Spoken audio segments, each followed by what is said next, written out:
सुन लीजिए सुभाष चंद्र बोस जी ने क्या कहा, सुन लीजिए, सुन लीजिए। My dear Jawahar, reference Vande Mataram. We shall have a talk in Calcutta and also discuss the question in the working committee if you bring it up there. I have written to Dr. Tagore to discuss this matter with you when you visit Santi Niketan. Please do not forget to have a talk with him when you visit Santi Niketan. ये 17 अक्टूबर को लिखी जाती है। 10 अक्टूबर को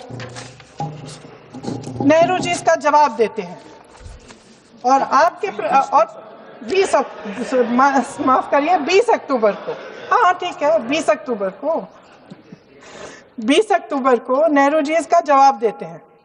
इस जवाब की एक पंक्ति प्रधानमंत्री जी ने सुनाई, बाकी पंक्तियां क्यों नहीं सुनाई?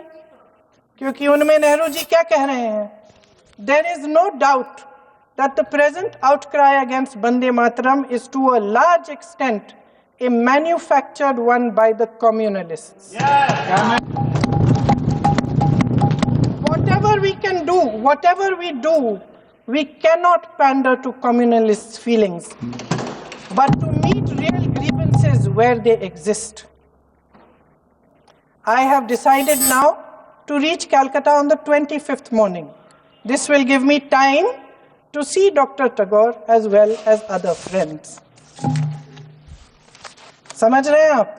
प्रधान चुप है तो समझ ही गए होंगे। फिर क्या होता है? फिर नेहरू जी कलकत्ता जाते हैं और गुरुदेव जी से मिलते हैं और उसके अगले दिन गुरुदेव जी एक चिट्ठी लिखते हैं जिसमें वो लिखते हैं, अंग्रेजी में चिट्ठी है, उसका एक अंश मैं आपको हिंदी में बता देती हूँ, जिसमें गुरुदेव जी कहते हैं कि जो दो अंतरे हमेशा गाए जाते थे उनका महत्व इतना गहरा था कि उस हिस्से को कविता के शेष हिस्से तथा पुस्तक के उन अंशों से अलग करने में उन्हें कोई कठिनाई नहीं थी।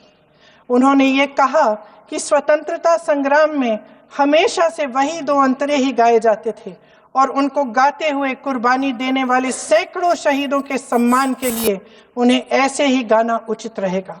उन्होंने यह भी कहा कि बाद में जोड़े गए अंतरों का सांप्रदायिक मायना निकाला जा सकता है और उस समय के माहौल में उनका इस्तेमाल अनुचित होगा।